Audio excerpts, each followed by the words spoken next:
vehicles were built during the late 1970s by Clenet Coachworks in Santa Barbara, California, and purposely limited to 250 units. They are known as the Clenet Series I Roadster. This particular car is number 132 and was built in the late 1978. It has a Ford V8 351 truck engine so as to give it a feeling of power as opposed to speed. It only had 4,700 miles on it when purchased in March '99, then over 20 years old. This low mileage was because it had been used by a Lincoln Mercury dealership as an advertisement or showcase car.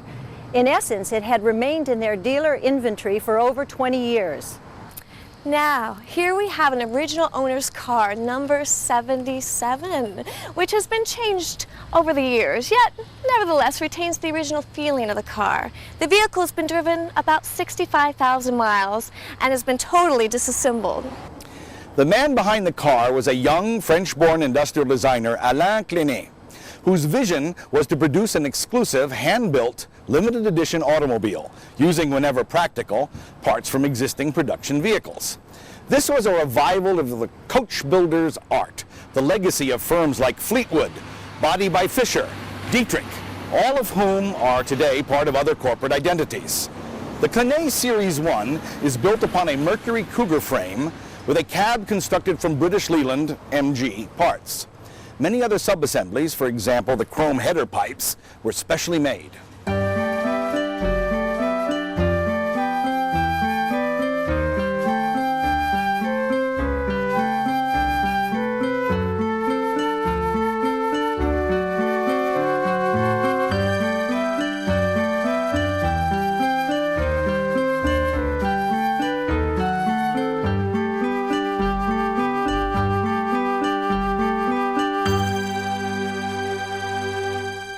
Reading from the brochure, elegance. The winds whisper the word and it echoes, lingering softly even after you have gone. Classic elegance, born in the simplicity and power of timeless design, the inspiration of motoring's golden age. The Clenet is such a design, timeless, original, but in a modern road car. Only 250 will ever possess this limited edition. Only 250 to share the dream.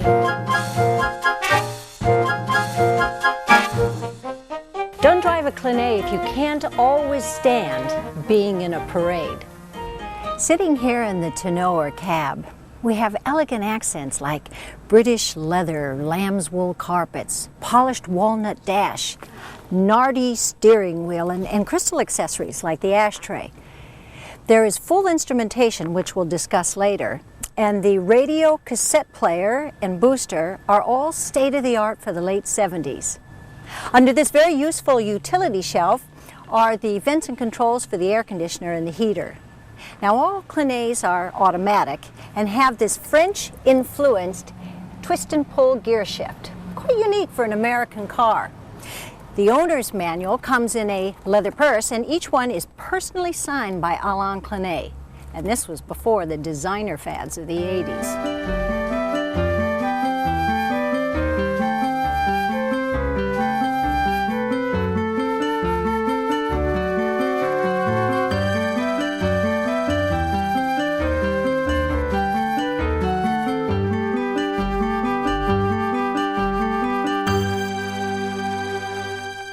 Don't drive a Clenet if it bothers you to have to show valet parking how to drive your car. Looking under the hood from the left side, we see the placement of the big Ford 351 cubic inch V8. Notice that it has been moved to the rear, giving the car a 50-50 weight distribution. The 351M has a wider bore and shorter stroke than other similar engines of the time and was actually designed for small trucks. Again, this gives the car a feeling of power rather than speed. It also is very thirsty, but does not require high-grade fuel. Many are surprised at the huge size of the air conditioner unit for such a small two-seat automobile. The idea here is that it is sometimes very pleasant, say during Santa Ana conditions, to even run the air conditioner when the car is open, topless. It feels sort of like sitting in a spa of cool air. Another device that begs question, is this chrome shaft you see here. Mary, it is the other side of the gear shift.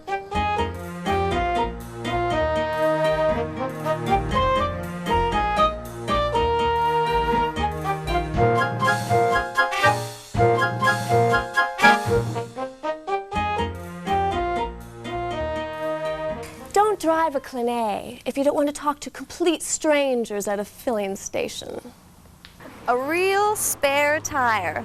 Nothing subtle about this rear end. And here's the gas cap to a 24-gallon tank. On top of the trunk, there's a suitcase rack with teakwood trim and chrome strap holders. Now, knowing the size of the tank and seeing this small hatch, one would expect the trunk to be small, right? Actually,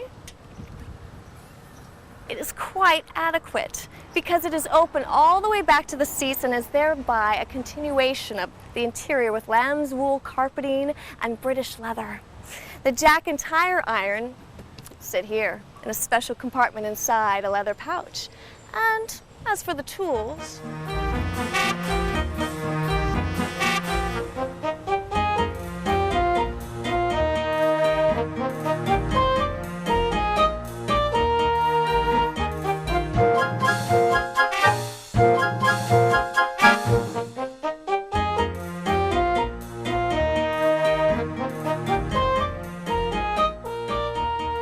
Don't drive a Clenet if you ever intend to win a Best Backseat Award at a car show. Instrumentation comprises of a tack on the left side of the steering column, where we also have cruise control. Not all that common back then.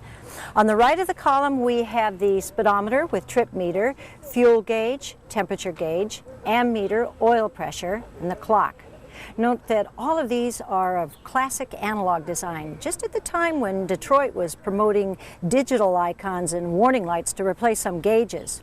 It was also very important to Clenet that the hand-rubbed black walnut dash came from the same supply source as Rolls-Royce. in number 77 we can see some restoration changes. Most notably, the standard VDO gauges have been replaced with their antique series counterparts: RPM, speed, petrol, water temperature, dynamo, oil pressure, and the clock. Classy. When Allah saw them, he thought so too.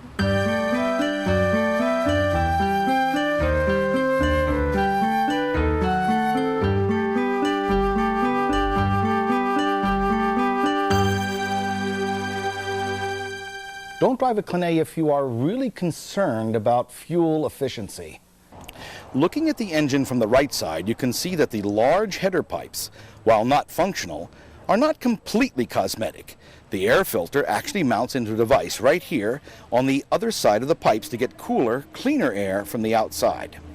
Moving back, there is an engine lamp by the washer tank and the battery, but most impressive is the snap-covered instrument box, which gives easy access to the back of the dash and keeps the wiring free of engine dirt.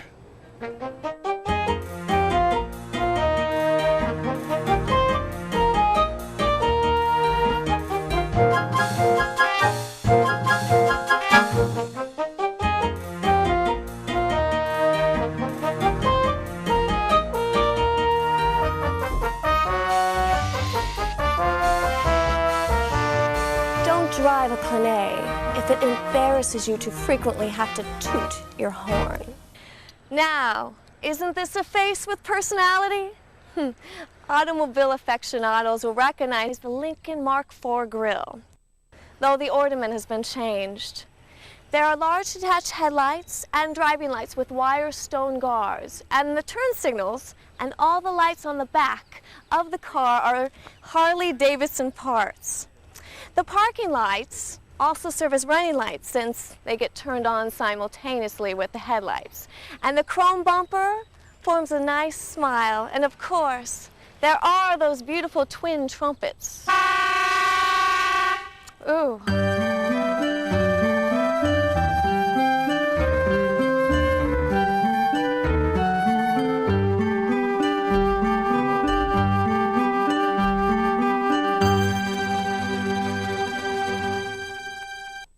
Don't drive a Clenet even if you don't want to be noticed on a bad hair day.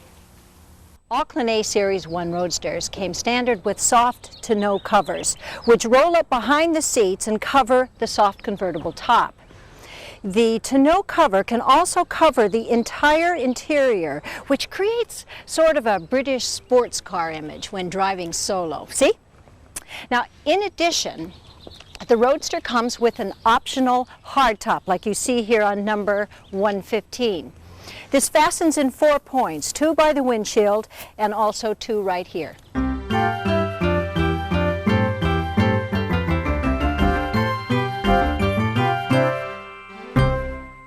Don't drive a Clenet if you get distracted by waves from people on the freeway. Looking in more detail at some exterior appointments, we see the teakwood strips on the running boards, sprung hood clasps, spotlights for reading street signs and house numbers, and another Clenet signature item, the etched vent windows. We have genuine wire wheels, and we talked before about the header pipes. But you remember that California has very, very strict emission requirements. So actually the real exhaust pipes come out of the engine in a conventional manner, and the catalytic converters are placed here behind the wheels. The large chrome tailpipes are then attached to the emission devices and produce a very, very convincing illusion.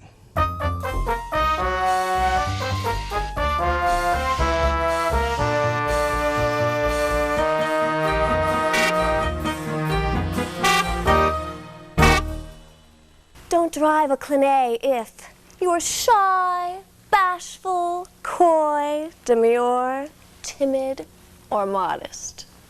Wire-spoked wheels are a must for a touring roadster. A special jig is required to properly tighten each spoke and still keep the rim perfectly round. Inner tubes are required even for tubeless tires because the rims would otherwise leak air where the wires crisscross inside the rim.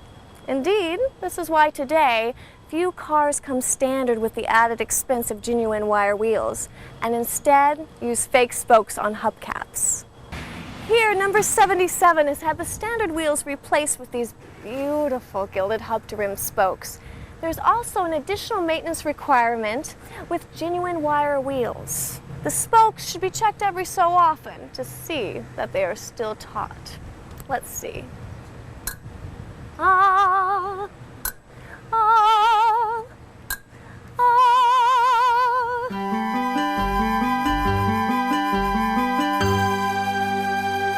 Don't drive a Clenet if you don't want the wind in your hair.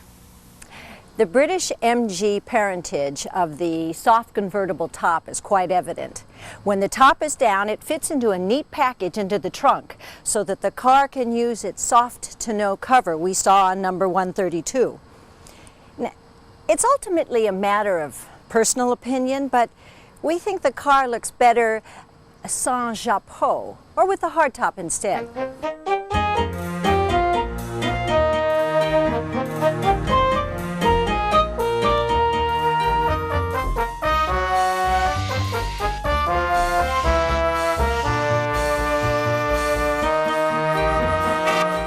Don't drive a Clenet if high speed is more important to you than cruising elegance.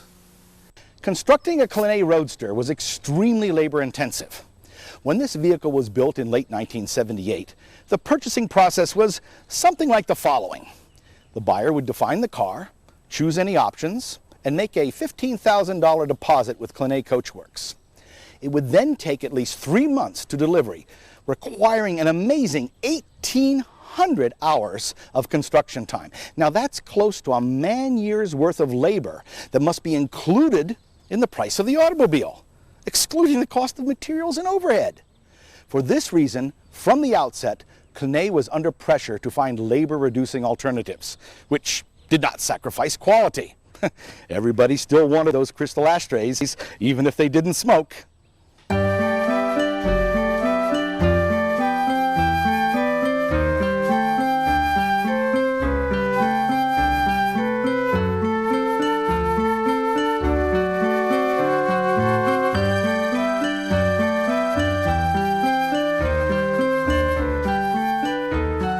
Don't drive a Clenet you think class is a negative political statement. Setting out to purposely make only 250 automobiles of one design caused Alain Clenet to be ridiculed by many of his peers, even though there were follow-up plans for a limited edition Series 2 4-seat cabriolet and a new model Series 3. This was because the limited production concept had never been used before for automobiles. This was something usually left to the collectible porcelain market. Clenet's promise was protect the buyer's investment in an age when you usually lost a couple of thousand by just driving off a dealer's lot.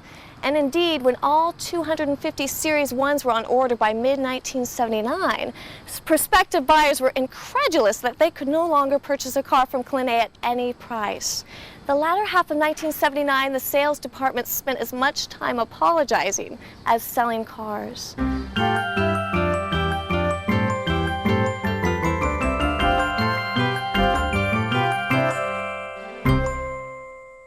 Don't drive a Clenet if you can't ever imagine having your own Clenet clambake.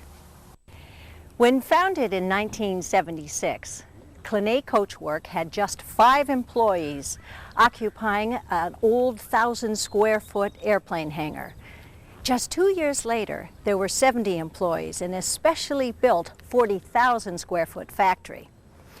In August of 1979, Coachworks, which was the company newsletter, announced the highest production rate ever, 10 to 11 cars a month. In December that year, number 250 was built, coinciding with the production start of the 4-seat Series 2. Now, production rates like these seem anemic when compared to those of Detroit, but they weren't making handcrafted limited edition automobiles. In addition, there was a family aura between the company and the owners, which spawned a great annual social event called the clambake.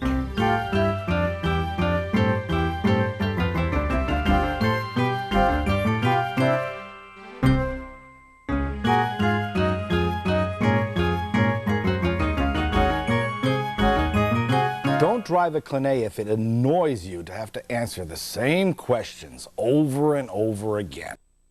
Probably the worst insult a Clenet owner will hear is that inevitable, "Hey buddy, is this one of them kit cars?" Clenet in many ways invented the neoclassic automobile, a car of original design which looks older than it actually is. This then spawned an industry of copycats, lookalikes, mixed with so-called replicars, which were often sold as do-it-yourself kits. Some manufacturers were quite good and produced a quality item, but many were rough fiberglass shells for a Ford Pinto frame. With very few exceptions, other neoclassics do not maintain their resale values or share any of the panache associated with Clenets. In fact, the other neoclassic vehicles of real interest were usually created by former Clenet Coachworks associates.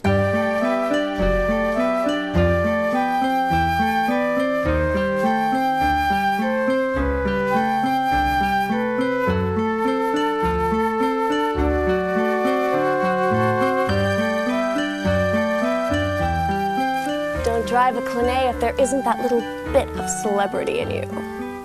At what price, Art? The Series 1 was priced at under $30,000 when first introduced, and then, due to the cost of labor-intensive craftsmanship and the expense of additional accessories, they more than doubled to $70,000 by the end of the run, 3 years later. That's like $125,000 today. Clenet Coachworks proved vulnerable to the economic recession of the early 80s, but did not close their doors before due recognition from Hollywood. Besides, the cars being featured in films, TV series, and the like, notable Series 1 owners were Aretha Franklin, Steve McQueen, Wayne Newton, Rod Stewart, Marvin Gaye, and Sylvester Stallone.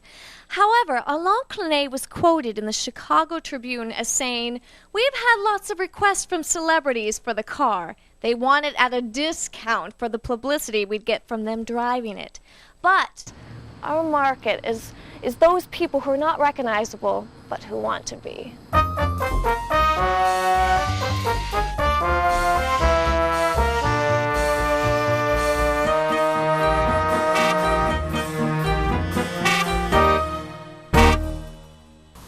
drive a Clenet if you don't like getting invited to formal parties and banquets. Comparing the styling of the Clenet Roadster with a modern car, in this case a Pontiac Firebird, several design aspects become apparent. Though only 20 years separate their years of manufacture, each car belongs to a completely different era. The Clenet is in the style of the 30s, evident by separate headlamps, running boards, and wide fenders. You see, World War II ushered in more and more use of airplanes, and streamlining soon caught the public eye. Headlamps became built-in headlights, running boards disappeared, and the whole package became more aerodynamic. Indeed, the Firebird, with its large doors, cab forward seating, retractable headlights, and flying wedge shape, invokes the image of a space probe, beautiful in its own right. The Clenet, however, retains a large measure of nostalgia, the automotive design influenced by horse-drawn coaches and handsome cabs. The fenders are mudguards, the lamps are lanterns. Here we still see the image of Cinderella's coach going to the royal festival.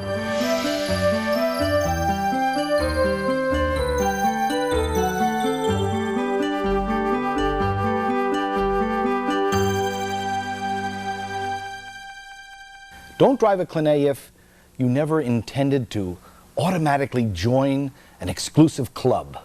Limited production means rarity, and an artistic design invokes collectability. Early owners soon found that their automotive purchase had increased twofold in value. The Clenet sales department would regularly write letters to previous owners, keeping them abreast of the second-hand market for their cars. In summer of 1978, a Series 1 like this one went under the hammer at Newport Beach auction for $103,034. A Japanese consortium offered nearly $500,000 for the original prototype and were turned down. But things have cooled down a lot since that heady time just before the recession of the early 80s.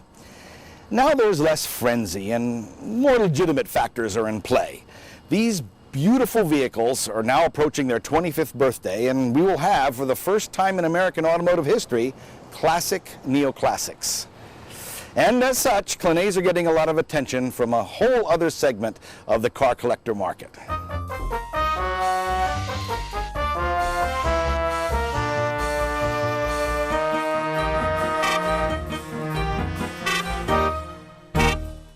Don't drive a Clenet if you are on your way to an IRS audit. As we mentioned before, this is the original paint on 132. It is 18 coats of hand-rubbed lacquer with additional pinstriping in chocolate brown. And the color has been classified with the Department of Motor Vehicles as butterscotch, and is just one of the interesting hues dyed by Alain, the artiste. As we can see by number 115, some vehicles were two-toned with a complementary paint scheme gracing the fenders and outer shell. Steve McQueen's car was reportedly this two-tone style, butterscotch with chocolate fenders. And when Salvador Dali was asked at a car expo to aesthetically describe the two-tone Clenet at the show, he announced it to be coffee and cream. And then there's a wonderful story in the Clenet folklore of Alain's refusing to paint Sylvester Stallone's car plum, until Sly later returned with an order with 2 other cars. And all this happened way before the concept of the designer colors was in vogue.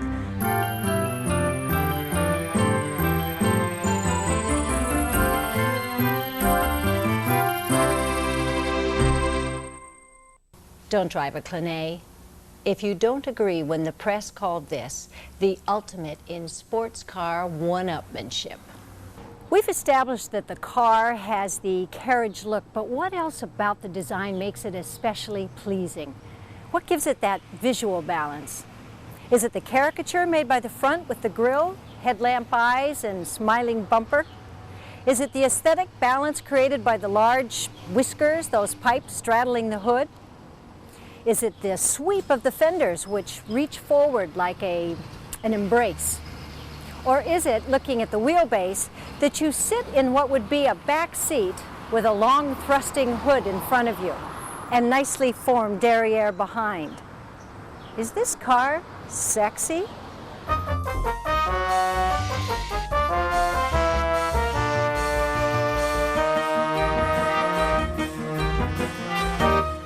Because of its aesthetic lines, the Clenet Roadster has been showcased in art museums, used as a model for bronze sculpture, and even used in commercial art, the kind found in a mechanic's garage, the famous cheesecake poster.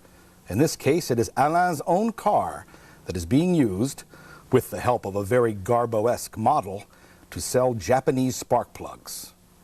Now, we decided we would not be outdone.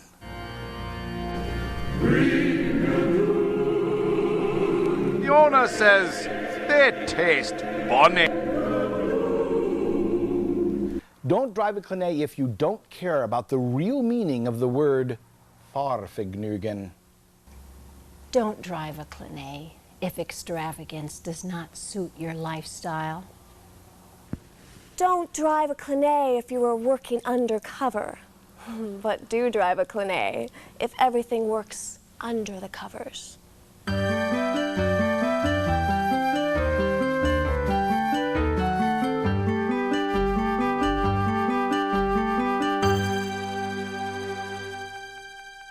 If you want more information on Clenet automobiles and the Clenet Coachworks, surf the website shown and join the Clenet cluster.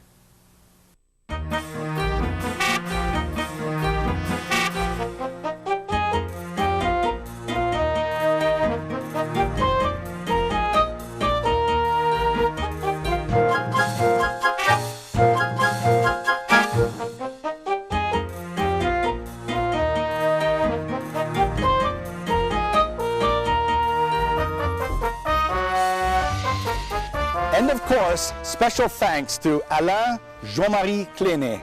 Merci, mon vieux.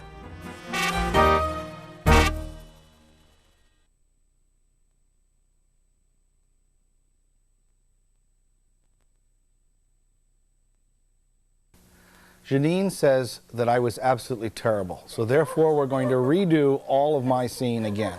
Do it again, Tom.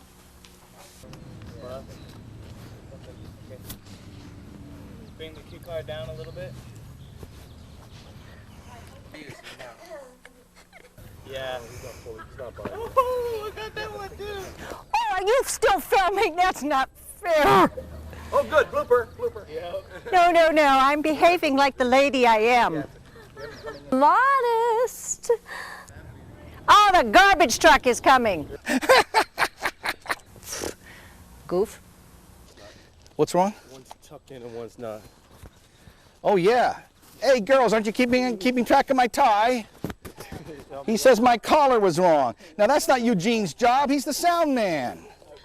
He's the sound man. What's the sound man taking? I'm still not adjusting his crotch for him, whatever he says. It's falling in my knickers. Yeah, I got a big microphone boom in my underwear.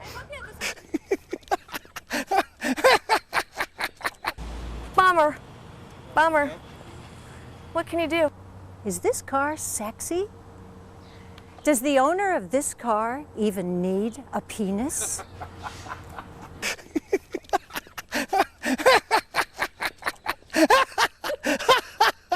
Okay. But I don't want to ruin it, but I'll try. No, merci mon vieux.